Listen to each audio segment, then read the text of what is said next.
let me stay out of trouble, what we call let me stay out of trouble, and stay in the house. But what you have to understand is that could be limited mobility and space for you, holding on to some misplaced anger that's been building up over the years. Because I get in trouble all the time when I get angry. I'm always going to jail. So. Well, let's deal with this. Guess what? That's why I love me some Diane. I love me some Diane. I mean, she can call me and I have a horrible day. I had a horrible day that last time you called me Diana and you just cheered my whole day up. Because she makes me laugh. So, anger is a gift from God. If you apply it correctly, okay? If you take that anger and you put the energy behind it to make a difference to what's making you angry, then that anger is a gift, okay? But if it is not applied correctly, you get 6 months. Come on, Diana. True. I mean, it's true. It's absolutely true. But if it's not anything like that, but they were teaching me a lesson because of how angry I was. But anger has to be addressed, okay? If something has angered or offended you, it has to be addressed. It's how we address it, okay? So in some cases, it may be communication, it may be, whatever that looks like for you, and being honest about what or who made you angry. And I would just add, with anger, I'm doing a lot of self-exploration through counseling. I'm pro-counseling. Yes. And my first emotion is anger, and I'm an introvert as well, so if I'm outside of my 4 walls, if you hurt me, if I feel offended, if I'm scared, if I'm lonely, if I'm insecure, you're not going to see that my first emotion is anger. So I think that probably, anger can also be an outer shield. And now I'm learning to say, Amber, why are you upset? And then I say, well, I'm feeling insecure, or I'm feeling scared. So if you can see anger, like, why am I hyped? Like, why am I just, and then you can start to look back and say, I'm afraid that X, Y, and Z, or I am scared that, or this. Usually, in my opinion, anger is, most of us are not just innately angry. I think that it is it's our protective emotion, because I will not cry in front of you. Right. Y'all, I ain't gonna cry at work. Like, that's just not gonna happen. Like, I'll just get upset. But that has caused me to lose this job, and to repel people, and to repel blessings, and to create drama in my life. So I've had to figure out why is anger? It's a protective mechanism. And then what is the real emotion behind it? And that you really have to step back and say, I'm feeling whatever that feeling is. And then you have to say, well, why are you, and then really process it back. Because I think rarely probably is it a true anger response. Well, maybe. Like everybody seems, they wouldn't even know I get angry. I only get angry if you take me there. I don't just get angry because I just walk around angry. Right. But when you take me there, I'm off the chain. But you have to think, like, if someone, I'm learning, if someone says something to me and it upsets me and I become angry, I have to realize that I'm in control of that. Right. So, and it's a process. I mean, it's a real process. But, as you look at it and you say, why am I angry? At work, if somebody goes off on me, I want to go off on you angry because, I don't want people to think, like, she a punk. I mean, the real emotion is I'm feeling insecure. If I just walk away, they all gonna be like, she ain't, you know what I'm saying? So the feeling behind the anger is insecurity. But you still have that feeling of you don't want people to look at you the different way. Right, which is, to me, insecurity. You know what I mean? In fear of what are they gonna think about me. Right, and you don't want to be looked at as weak either. Right.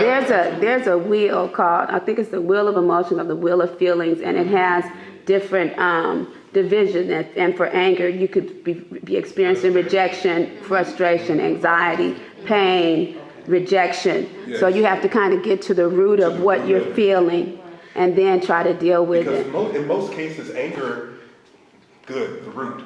In most cases, anger is like the branches on a tree. Okay, it can spread out and branch out so far, but most of the time you don't see the root of why the anger is there. Most of the case, in most cases, most of the times, anger comes from fear and pride, you know, and it's just not being addressed in a healthy way. Well, it is now because I stay home all my Well, okay. But that could be blocking you from having other meaningful relationships. Right. You know what I mean? And then, Yeah. you know, I mean, honestly, and whether that relationship is an intimate relationship or just a friendship or connection. Just connection. Because as an introvert, yeah, 90% of the time we're good by alone, but we still need a deep connection. Yeah. And you know, Yes. you know, and so you kind of have to address it because it'll manifest and you'll feel lonely when you don't have to because there may be people around you that, like, I got the same story, you know, that are very connected, but don't be afraid, you know, don't let the fear, you know, back you up in the corner. Because remember, that's exactly what this does. It takes away your mobility. Right. Okay, so you have to, don't give your power away. When you are, and I think I remember a class on unforgiveness where we talked about how we hold on to things, thinking that we are punishing the offender, but we're really punishing ourselves. Okay, that's good. That's nice. You want to talk to the attorney? Yeah, okay. Okay, well, currently, I'm in a situation where We in therapy tonight. Come on. I'm tired of the constant badgering of why don't you do this and why can't we do that and how come we can't do this and you're not doing this and you're not doing that. So I was like, okay, well, clearly I can't do what you need me to do. So maybe you need to go and do this with someone else. Okay. And so instead of them just allowing me to be free, they want to antagonize and push my buttons and want me to become angry. Okay. And I keep saying, please don't make me angry because once I get there, that's it. Okay. I'll be like Mr. Diana said, 6 Yeah, months. you too. That's gonna be our new inside joke. 6 months. 6 months. Okay. You burn. Yes. And that person that's hoarding all that stuff, Yeah. when they see you walking in your freedom and you're just fine and dandy, Don't let it what's the word I'm trying to use? Infiltrate. Say it again. Infiltrate. It sounds funny because I'm stuffed up. Don't let it infiltrate your house. Right. Because that kind of stuff can become contagious. But see, the thing is, one of the things, I don't know who said it, but someone said that a key component, you have to take control. You can. She shouldn't speak up.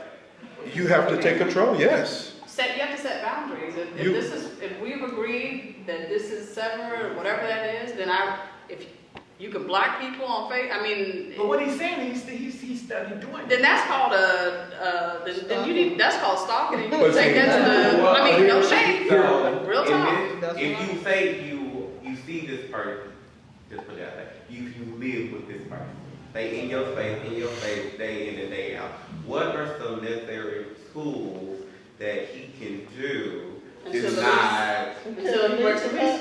Before It's he- called 6 months. it's called communication and boundaries. Yeah. Okay. You have to set it. Yes. So the person that you live with has the anger. Oh, Yes. wait, okay. I can speak on this. I'm just gonna go ahead and be Okay. honest and move on with them doing. If you know that that person is coming to you just to get that rage factor, just be quiet. Let them say what they need to say. Start leaving notes. Tell them how you feel, how it's making you feel, and things of that nature. If you get to a point to where if you try to talk about it and they get enraged, quiet. Get quiet. It was like, because it's hard, especially if you're living in the same household. But you have to set the boundaries and let them know that you're not going to get what you used to get from me.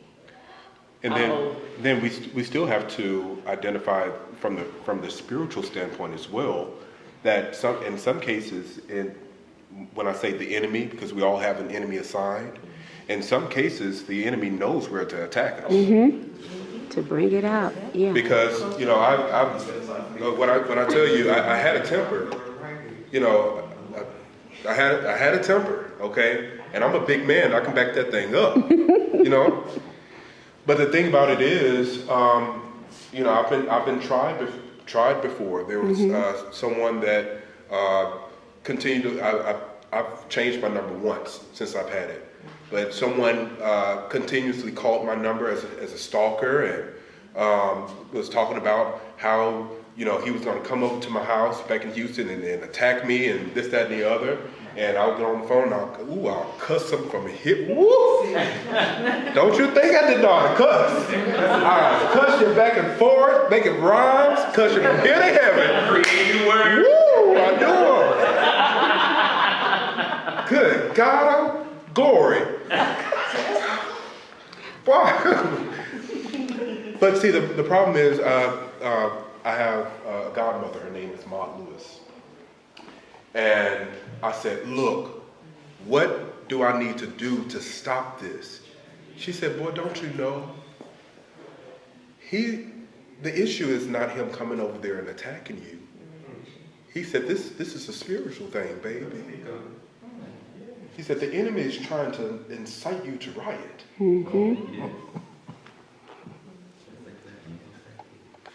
Because he knows that button to push. I said, let him come over here, I'll run him over with my car. He said, she said, but that, don't you know that's exactly where he's trying to attack you? She said, the weapons of our warfare are not carnal. She said, but they are mighty through God. Ooh, I better quit. But I think on the same topic, Pastor also did a life class. Yeah, you know, I haven't been in here a long time. relationships. Okay. About being in an unhealthy relationship. Right, Yes. right. There's also, what I deal with at work, I shouldn't have to deal with in my intimate In your own space. house. So Yeah. I think people go through seasons, but my vows to my partner, that season is gonna be this ain't gonna be no long-term thing. Because, and I think that's when we also have to look at the other life classes we've had and other lessons about when is your issue affecting me. Well, see, oh man, I think I, Remember he said some people have a teacup, some people have a big gulp cup. You gotta know your limits. he took that from me. Oh, really? Because I was supposed to teach that night. I was supposed to teach that night. And I wanted to talk to you guys about that. I had my cups and everything ready. Dang it. I'm going to come back and teach that. But, because it was called How to Have Healthy Relationships with Unhealthy People. Okay? When helping you is killing me. Yes. I was getting ready to share that with you guys. But you have to, my brother back there, you ready for that class? But you have to set boundaries. You have to set boundaries, and you have to take control. You cannot have deeper, your vows to someone else cannot supersede the vows you've made to yourself. Amen. Come on now. Okay? Amen. We gonna end up having 2 life classes. This is starting to get good. This is good. It's good to me. You cannot exceed the vows you've made to yourself for someone else, because at the end of the day, God gave you. Okay, and He gave you an identity, and you cannot give your power away. All right. So the issue about that situation is, although he's hoarding, don't let it come in your house. Okay. So you protect your peace, protect your house. That's going to be a book I'm getting ready to write. Protect your peace, whatever it takes. And then you communicate with him to say, all right, this is my boundary. This is where it stops. So either we're going to talk to each other and seek to understand before seeking to be understood, or we're going to have to make some changes. Because the thing I'm looking out for right now, at this point, is Antonio Pitchford. The Antonio Pitchford. Did they say you did so? Sometimes you have to be selfish. When it comes to peace, you better snatch that peace back. Yeah, I don't think it's being selfish. I think it's loving yourself. Yeah. We have that mixed up because a lot of times, especially with individuals who like to manipulate and coerce you into doing things, they will tell you that you're being selfish, but when in fact you're loving yourself enough to create boundaries and to say stop. And I heard somebody say to love yourself sometimes to tell. What'd she say? What'd she say? She said sometimes when telling yourself yes makes you have to tell somebody else no. Yes. That's what she said. Isn't that good? Mm-hmm. What time is it? All right. But the thing about it is, you have to take control. The episode I watched today to prepare for tonight's class, everyone was pointing the finger at everybody else. Okay, I'm holding on to all this stuff because every time I try to clean up, it was an older woman, and she had both of her sons living with her, and there's all this filth. And her oldest son was 43, living with her, never had another place. And the other son was like 32 years old. Now, before even hoarding anything else, she was hoarding them. Yes. Because the healthy thing is, you need to push those people out of the mess. Okay, and let them get a life. Okay? So, the older one was laying down watching video games or whatever he was doing. All it was showing was the monitor, nothing else was showing. He was laying his crazy self on the thing, and she said, well, every time I try to clean up, he would mess up the spot. And then you saw the interview with him. Every time I try to clean up, my brother messed it up, the other brother. Every time I try to clean up, my mom messed it up. And everybody was trying to point fingers at each other. The fact of the matter is, you have to take back control and being honest in addressing whatever the issue is. Mm-hmm. This is how you break down the clutter. Okay? This is how you break down the clutter when you own the situation and you actually accept the help to take this stuff down. Okay? Someone say own it. Own it. Do not blame it. Don't pass the buck. Okay? Because this is the only way you're going to see what the issue is so we can address the issue. Mm-hmm. Then you have to reorganize your life. In order to be a hoarder, although it's an organized chaos, it's still chaos.